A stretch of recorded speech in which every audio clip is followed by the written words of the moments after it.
Welcome to the Motocross Bowl! Peace!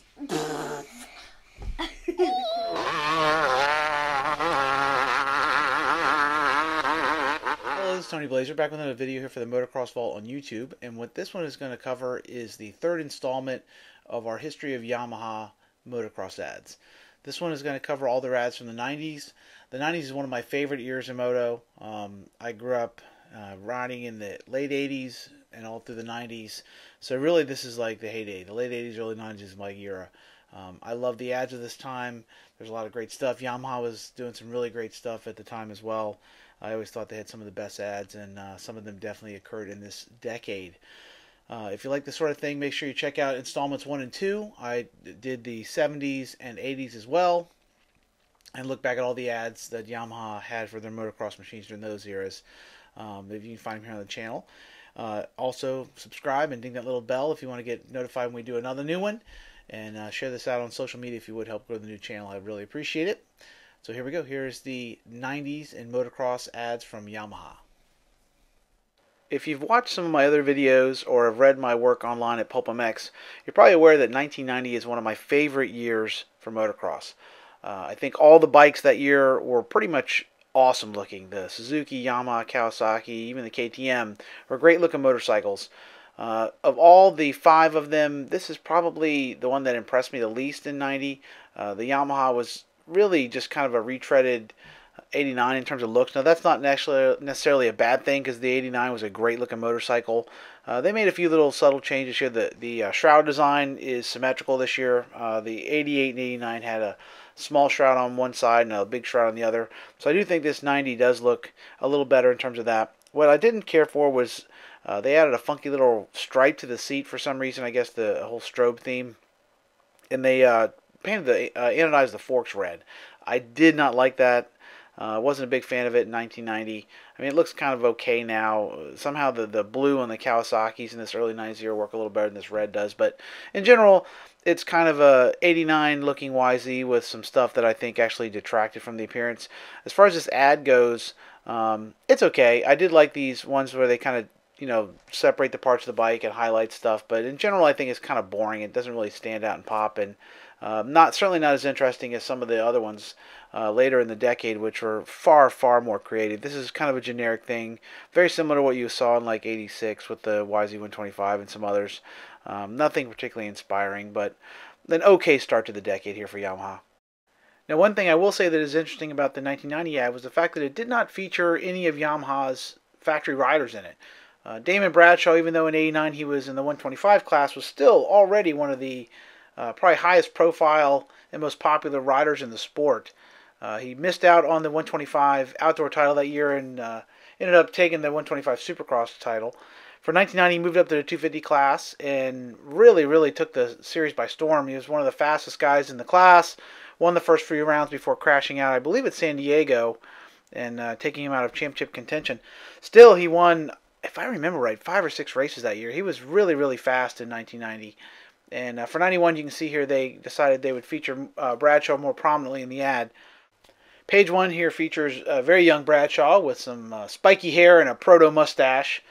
Very late 80s, early 90s style. Like I said, Damon, if you think about it, he was really young. If I remember right, I think he was 16 when he turned pro, and was running at the front of the 250 class when he was like 17. It's pretty amazing. And we see guys, much older now, coming out into the pro ranks than they did in the late 80s, early 90s. Now, Damon, like I said, had a really great year that year, and you can see in the ad they really feature him. Now, one thing I will say about the 91, this was the first year for the magenta Yamahas. Now, this is certainly, if you look at Bradshaw's gear, it perfectly matches his Fox gear. Pink was a huge color in the 80s in terms of motocross gear, so it's probably not surprising that one of the manufacturers decided to go this route. But in 91, I was a little bit not on board with this change. I thought it was a little crazy. It took me a little while to grow on me, but I actually ended up loving this magenta color. At first, it was kind of strange, but now actually I really like it. I like these graphics. The 91 was a really good looking motorcycle. 250 was a good bike too, but the 125 that year was an absolute turd. It was one of the worst 125s ever built. Yamaha, like I said, it had some tough times in the mid-'80s with some of their slow 125s, and unfortunately those travails continued in the early 90s. The 125 in 91 and 92 was just awful, and just couldn't get out of its own way. I actually rode one of these, and I just couldn't believe how slow it was. I had an 89 YZ 125, and it wasn't any kind of a rocket, but it was way faster than the 91. The 91, it just made noise and just went nowhere.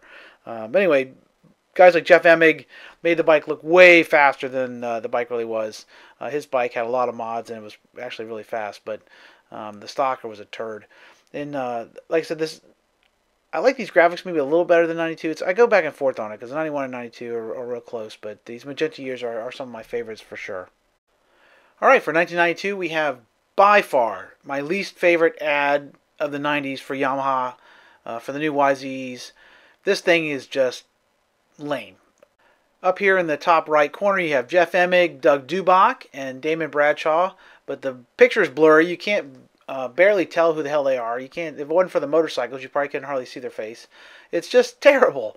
The bikes this year were really good looking in my opinion. I like the 92s quite a lot, the 250 in particular. 125 still had that asymmetrical design. It never got the new bodywork. I don't know why. Surely it wasn't like they were spending the money on the damn engine. So I always thought it was kind of lame that the 125 got stuck with that shorty shroud on one side and big one on the other. Again, in 92, the works versions were really awesome. Emig ended up winning the 92 125 title, but the stock bike was just a turd. Damon actually should have won the 250 title, but threw it away. Won 9 races this year. Had an awesome season. Really great bikes overall in terms of 250. The 125, like I said, wasn't very good, but the ad is boring. It talks mostly about contingency, which is obviously, if you're a guy fast enough to get contingency, I'm sure that was a great deal. I never got any of it, but I can see how that would be something you want to promote, but the overall, I hate it. It's lame. The YZ80, they say the bike is so great they didn't change it one iota, which is certainly a bit of hyperbole. The bike was already outdated at that point. It was getting ready for a total redesign. So anyway, this ad, lame. Best left in the annals of forgotten history. All right, after the pathetic display that was 1992, we transitioned to one of my favorite ads of the 90s for the all-new 1993 YZs. Now, I love this ad. It's iconic. This and the one that came after it in 94 are some of the probably most popular ads of the 90s in terms of motocross. They were really innovative, interesting, creative, just really cool ads. Now, one thing I say about this, I always thought it was strange that this Bradshaw kind of a works bike is sort of half his bike, half not. The 92 works bike I thought was one of my favorite YZs of all time. It was a really great looking motorcycle.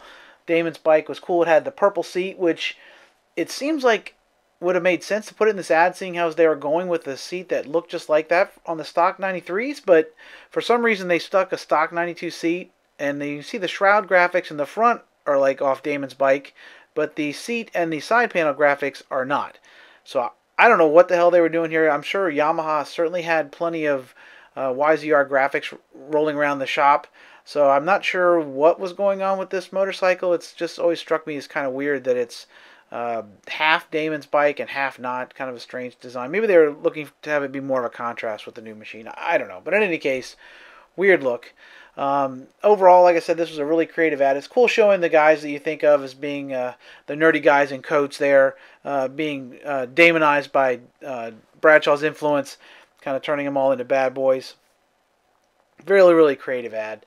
I'm not a huge fan of the looks of the 93 YZs. I mean, they're not terrible. I just did my top 10 Yamahas of all time, and even though I loved some of these motorcycles, I had a 95 250. They were really good motorcycles. I didn't really love the looks of it. The purple seat does look cool. Purple was like the color in the 90s. Everybody went with purple. It's insane how popular that color was. Literally every manufacturer in like 95 has a purple motorcycle, except maybe Suzuki. And I think even the Suzuki graphic on the seat might have been purple that year. It's just everybody was obsessed with this color for some weird. It's like a group think. But in any case, they went all in with the purple here in 92. I'm sorry, 93. And the motorcycles are good. I like the cool color the forks were. They're kind of a works tint to them. That looks really good. And the big news even that was an all-new YZ80 this year. Now, this is a huge step forward for the YZ80. By 92, the YZ80 was, I don't know, 7, 8 years old. it was considered like a beginner bike only. The bike was down on performance. It was really small ergonomic wise. The suspension, everything about it was way outdated. And for 93, they totally redesigned this thing with all new chassis, upside down forks, new motor. It was a really, really huge improvement. The 125, unfortunately, in 93 was still a turd. It was a little better. A good buddy of mine had one of these, and it still just went rah, and went nowhere. There was just no brap to it. You know, the Honda was just so much faster then. But the bike did handle better. It had a good suspension. If you could get the motor to run, it was a good motorcycle. But stock, it was a turd. So in any case, this was a big year for Yamaha with a total redesign. And unfortunately, on the track, it wasn't as successful. Damon was a shadow of himself after hurting his knee the year before and ended up retiring at the end of the year. And Emig had some DNFs in the outdoors and wasn't able to back up his title. But the production side of things, it was definitely great. For 1994, Yamaha's ad team was back with a all-new ad that played a little bit on what they'd done the year before. I think for my money, it's a little more creative, excellent. Both of them are great, but this one is definitely very, very iconic and interesting for many reasons. First thing I do want to note is they got the works bike right here. This is an MX 93 bike. It's the graphics are at least look like MX bike. It's not half production and half works. So they got that right. Maybe somebody else complained other than me the year before. In terms of the bikes themselves, they didn't look a whole lot different for 94. The main visual differences you can see, they doubled down on purple. They went with this kind of a strange lavender color this year. I was never a real big fan of these graphics. I didn't like the 94 design particularly. The purple frame's a little weird, and these lightning bolts and stuff on the side. I just thought it was kind of cheeseball. Not my favorite. Not crazy for 90s standards. 90s graphics got worse than this by far, but not my favorite for sure. The big news for 94 was the all-new motor for the YZ125. It finally got a redesigned engine. It was faster. Still not as fast as the Honda or even the Kawasaki that year, but definitely an improvement. At least it finally got out of its own way a little bit. They were making strides in the right direction. It'd be a couple more years before the YZ125 would be at the top of the 125 pack, but this was an improvement. They're working in the right direction. The YZ250 had some subtle changes this year, and after being all new, the YZ80 wasn't much different either. Other than just graphics, they really very similar machines. Now, this ad, obviously famous for this whole totally wigged out thing they did here where they put skull caps on Emig and Bradshaw. Cool, interesting kind of a take on the previous year. You can see they're at Washougal again, and it's got a very similar feel to the previous year. So they are kind of doing a throwback to the previous year while actually mixing it up a little bit. Now, what is really interesting about this is the fact that by the time this ad came out, everybody already knew Bradshaw was out. Bradshaw was retiring at the end of the year. He was unhappy after coming back in 93. Whether it's a combination of burnout or the injury to his knee or the fact that Jeremy was kicking everybody's ass, all those things kind of played together to make Damon feel like he was just done. And so it's kind of cruelly ironic that he is, so prominently displayed in this ad. And maybe they had the writing on the wall, so they at least have Emig in this one. The previous one in 93 did not have Jeff Emig in it at all. So Emig was quickly becoming the top dog at Yamaha. He had won the 125 title. Bradshaw was struggling, so you can see they kind of put him a little more prominently in the ad. This ad was very, very well received at the time, and Inside Motocross, another great 90s magazine, actually did an article on it where they went kind of behind the scenes and talked about the ad agency and the thought behind the ad and how they put it together. So that was always a cool read back then. And for my money, this is one of the coolest ads of the 90s for Yamaha for sure. After getting wigged out in 94, Yamaha was back with a really crazy ad campaign for 1995. The magazines had in them inserted a comic book here of the Yamaha Ultra Geniuses. Pretty funny. It seems like they keep rotating out riders, but the guys that stay the same are the dudes back in the shop. So Don, Keith, and Ed were back as superheroes, pimping out the all-new YZs. These comics cover the attempt by Engineer X to steal the new blueprints for the 95 YZs, which weren't really much different than the 94 YZs, really. Bodywork was the same. They kept that lavender frame, which, again, I wasn't a huge fan of. I do like the 95 graphics better. The graphics are a little more bold, a little more yellow and gold in them. I actually kind of like the looks of this bike. It was kind of crazy even then, but like again, for 90 standards, not too bad. The comic was a little crazy. You have the guys here fighting them on their YZs, preventing him from stealing the plans. Maybe because the bikes weren't greatly changed that year, they went with this insanity. I'm not sure. I mean, I would love to have been in the conversation in Japan where they proposed that they would do the ad campaign like this and leave out Jeff. Jeff Emming's nowhere in it at all, and he was like, I think, finished second in the 250 title that year. But in any case, good motorcycles overall. The 95s were great bikes. MXA picked it as the top 250 that year. They added the resonance chamber to the cylinder on the 95 250s, but other than that, it wasn't a huge difference overall. They had a new bike coming the next year, so this is kind of like a last year for bold new graphics and minor refinements, but it certainly makes quite an impression with this crazy ad for that year. After the cartoons of 1995, Yamaha was back for 1996 with a much more restrained ad.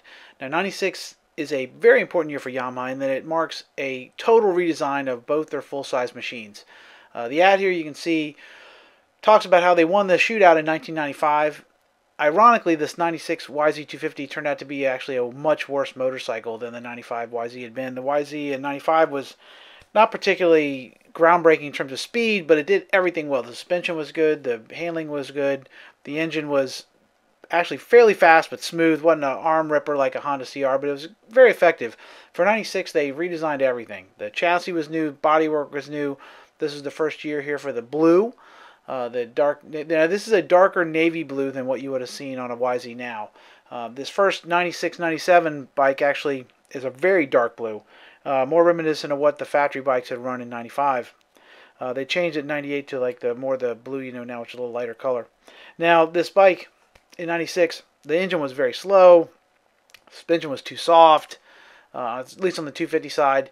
It had a lot of things holding it back in regards to total performance, but most people like the layout, the look. You can see the DNA of this bike is still clearly there, even in a 2019 or 2020 YZ. You can kind of see the basic look of the YZs going forward was set by this 96 design. Now, in the case of the 125, though, this was a huge success. The 125 took the new engine that was introduced in 94 and finally got it to the front of the class. This bike was a rocket. Now, there were some reliability issues. Some people blew the transmissions on them, and the wheels were a little bit fragile. But overall, this was the best 125 you could buy in 96, and would turn out to be the best 125 you could buy for the next like 4 or 5 years. This starts a great run of Yamaha 125s, the YZs, going forward. After basically a decade and a half of being like the worst bike you could buy in the class, the YZ finally kind of turned it all around in 96 and went to the front of the pack. And these class of the 80 here, the 80 is not much different. It's just bold new graphics. Not much change there, and that's pretty par for the course for the 80s. They get if they're lucky, get an update every decade or so these days. In the early 80s, they were getting much more regular updates, but now the 80 class kind of gets ignored. But in any case, this was a big year for Yamaha. I wasn't a fan of the blue initially. You'll hear me say that a lot of times. I guess I don't like change when they totally switch stuff up like this. So I was like, wow, this is weird. But over time, it grows on me. I love the blue now. So maybe I'm just slow to get with the program there. But in any case, cool looking bikes. Good year for Yamaha. The 250 was a little behind that curve, but the 125 was great. And the 80 continued to be one of the fastest bikes around. So good year for the blue crew. After a fairly straightforward 1996 ad, Yamaha was back for 97 with a very whimsical one here starring Bob Hurricane Hanna. Now, a lot of kids today probably don't even hardly know who Bob Hanna was, but even at this point, he was about 10 years retired. But Bob was a consultant at Yamaha at the time. He was trying to help out Kevin Windham, although Kevin really didn't, I don't think he took to his grind or ways. But in any case, Bob was still pretty fairly prominent at this point, like I said, helping out the team. So for 97 here, you see him as a bit of a bodybuilder. Pretty funny ad in general. The bikes themselves were not greatly changed for 97. Minor changes to the motors. The basic bikes, though, were largely unchanged after 96 being all new. But this ad, obviously, basically has Bob Hanna much more prominent than the motorcycle through front of most of it. I do get a little chuckle out of this bit in the top here in the left showing Windham before and after, which is pretty funny and pretty ironic considering Windham was never known as a trainer. But although he did get into the fitness business later. But in any case, this is not one of my favorite ads. I like it because it's whimsical. It is lighthearted and stuff, but doesn't really give you much information about the motorcycles or really, to me, want to make you want to buy one. But I give Yamaha credit for thinking outside the box a little bit. This one, not boring, but not my favorite by any means. For 1998, we get another huge change in tone, and this time they're going with kind of a tactical spy motif here, with the information on the all-new Yamahas for 98. Now, this is a actually, it's a really significant year for one reason and one reason only. This is the year that introduced the YZ400F to the world. Realistically, the world's first competitive motocross four-stroke, at least in the modern era since the 60s. There had been Husabergs and Husqvarnas and some others that, had seen a little bit of success across the pond, but none of them had broken into the mainstream. You did not see, average Joes riding them and stuff. They were always crazy kooks on XRs and stuff that you'd find at your local track, but the YZ400F really made four-stroke motocross mainstream. For better or for worse. I mean, in a lot of ways, I think it's for worse. But be that as it may, this is a significant year for Yamaha. Now, the rest of the bikes do get an updated appearance. You get a blue rear fender here on all of them. And the blue actually is much lighter shade. If you park this next to a 97, the blue is much lighter. Much more like what you'd see now on a current YZ. They got rid of that navy blue. So if you're trying to restore one 96, 97, you can't even find that color anymore. And it actually was a little bit less prone to white creases and stuff. It held up a little better. The real dark blue looked good when it was new, but it got beat looking real fast. But in any case, these 98s were great motorcycles. YZ125, the YZ250, the YZ80, all of them were really great. And of course, the YZ400 was, groundbreaking, changing, the sport overall. I bought one after I rode. A buddy of mine had one. I rode it, and I immediately sold my CR and got it. And it was great in some ways. I loved the complete lack of vibration, especially after getting off that aluminum frame CR. The motor was so smooth and torquey, and just felt like it revved to the moon at the time. I loved that part of it. The suspension was a little soft, and the bike was a tank. It felt like an XR600. It was really heavy, and I had trouble with it stalling too. These early ones, man, stalling was a nightmare, and starting them was a pain in the ass too. But the motorcycle was really groundbreaking, and obviously changed the sport forever. So this is a very important year, and although this ad I don't think is the best, I will give Yamaha credit for mixing things up and changing it from year to year and keeping these things fresh. As you can see, they are completely different. Whoever their ad agency really was doing a good job of mixing things up and keeping it interesting for sure. So this one's not my favorite, but still definitely interesting to look at. Alright, we're coming up to the end of our review of motocross ads for Yamaha in the 90s, and this one for 99 is a real awesome way to end things. This is another drastic change. They went from spies and tactical readouts to the Old West. This is a very cool, clever ad. Ironically, it's probably more famous for the fact that Kevin Windham is in it than anything else.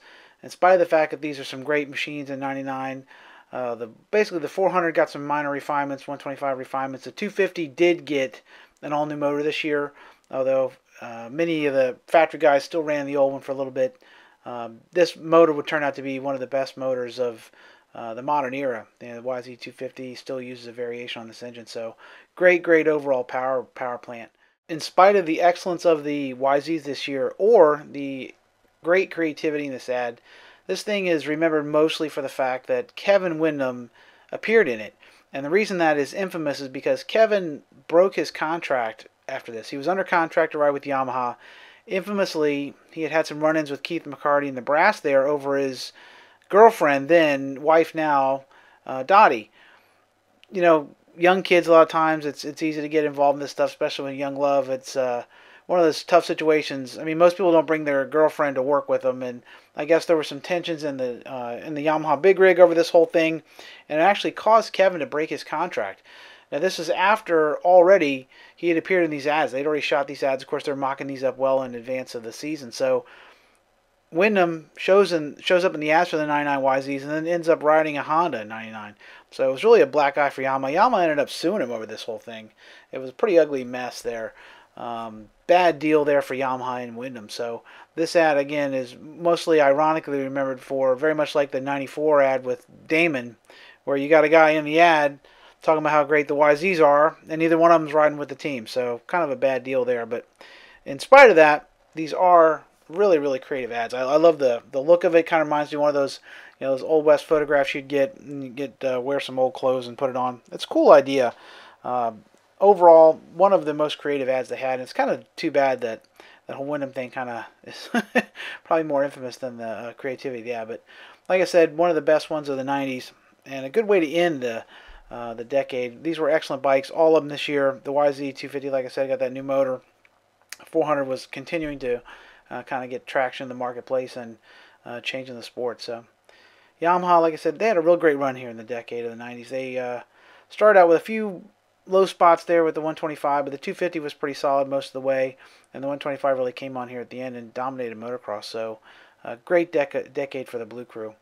Now, if you like this sort of thing, make sure you check out the other two I done. Like I said, I did the 70s and 80s. You can see the links in the comments below. And if you like this sort of thing, make sure you subscribe and ding that bell, so I'll be putting out some more. I'll be doing the 2000s next. There's some pretty good ones in the 2000s as well. I also, if you like classic motocross pictures and such, follow me on Instagram. I post stuff on Instagram every day, as well as Twitter. That is at Tony Blazer, TonyBlazer, and I also write over at pulpmx.com. I have several stuff like this with classic ads, classic motocross reviews, classic motorcycle reviews, all kinds of stuff. So check that out if you like this sort of thing. And until we meet again, thanks for watching, and keep the rubber side down.